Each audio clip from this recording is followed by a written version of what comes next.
औज़ुबिल्लाहिमिनश्शैतानिर्रजीम बिस्मिल्लाहिर्रहमानिर्रहीम। प्यारे बच्चों, आज हमने क्लास जो है थर्ड उठाया है और आज का जो हमारा सब्जेक्ट है ये इंग्लिश है। और बच्चों आज हमने यूनिट थर्ड जो है वो लिया हुआ है और आज हमारा टॉपिक जो है वो है where there is a will there is a way.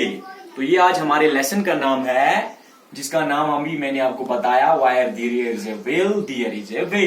तो बच्चों इसका मतलब ये होता है कि जहां पे चाह होती है वहां पे खुद ब खुद राह निकल जाती है, यानी कि जहां पे चाह है वहां पे राह है। यानी कि अगर आपके अंदर उस चीज करने की ख्वाहिश है, शौक है, तो उसके लिए आपको जो रास्ता है वो खुद ब खुद बन जाता है। लेकिन आपके अंदर उस चीज को करने की क्या होनी चाहिए? चाहत होनी चाहिए। तो उसी के बारे में आज हम आपको पढ़ाएंगे। तो बच्चों मैंने आज इसका पहला पैरा जो है वो उठाया है यहाँ पे, तो हम आज इसको पढ़ेंगे। उसके बाद जो इसका अगला पैरा है वो नेक्स्ट क्लास में पढ़ेंगे। तो आज का पैरा जो है वो हम पढ़ते हैं। तो यहाँ पे है, Come children, sit here. I will tell you the story of a boy who worked very hard to do what he loved the most, grandma said.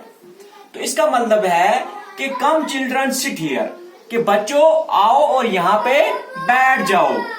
I will tell you the story of a boy. तो मैं आपको एक लड़के की कहानी बोलूंगी, यहाँ पे बोलूंगी, क्योंकि मैं आगे बताऊं वो किस लिए है। Who worked very hard to do what he loved the most, कि मैं उस लड़के के बारे में, उस लड़के की कहानी आपको बोलना चाहती हूँ, बोलूंगी, जो बहुत ज्यादा हार्ड वर्क यानी कि बहुत मेहनत के साथ काम करता था।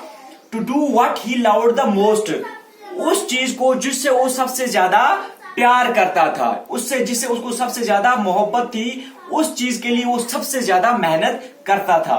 ग्रैंड माँ सेड, यहाँ पे लिखा हुआ है कि जो दादी अम्मा है, उनकी दादी माँ जो है वो कहने लगी बच्चों से।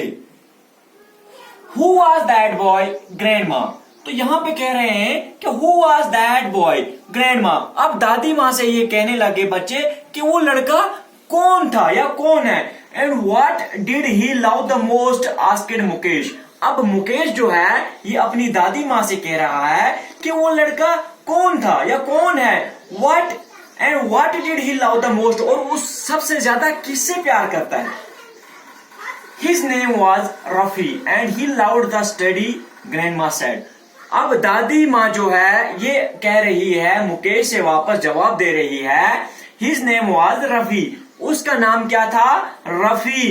And he loved the study, और उसको सबसे ज्यादा मोहब्बत किसके साथ थी?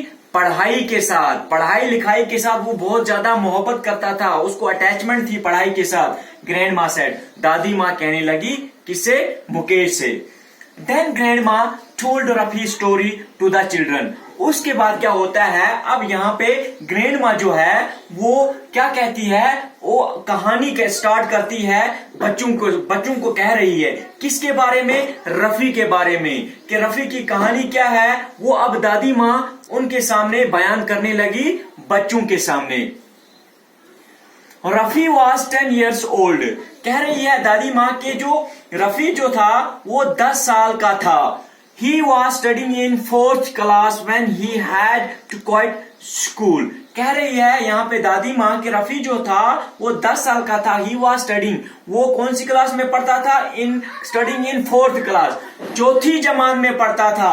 When he had to quit school, जब उससे स्कूल छोड़ना पड़ा। His father had died and his mother was not well, school उसको किस लिए छोड़ना पड़ा था? क्योंकि his father had died, क्योंकि उसका बाप जो है वो मर चुका था। and his mother was not well, और उसकी माँ भी जो है वो ठीक नहीं थी, यानी कि उसकी माँ बीमार थी और उसका बाप भी जो है वो मर चुका था।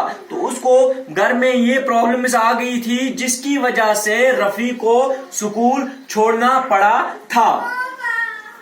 He had 2 younger siblings, उसको अपने 2 और बड़े भाई थे, 2 बड़े भाई थे। किसके? रफी के। 2 younger siblings, यानी के भाई 2 थे। So he had to work to support his family.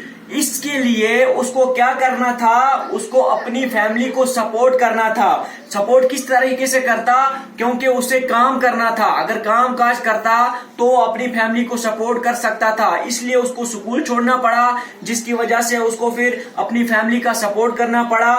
तो उसके आगे अब फिर क्या किया रफी ने, अपनी पढ़ाई को क्या उसने जारी रखा या उसके बाद उसने बिल्कुल छोड़ दिया, वो हम अगले लेसन में पढ़ेंगे। आज के लिए बच्चों इतना है, आज हम इतना ही आज पढ़ेंगे, बाकी थैंक यू।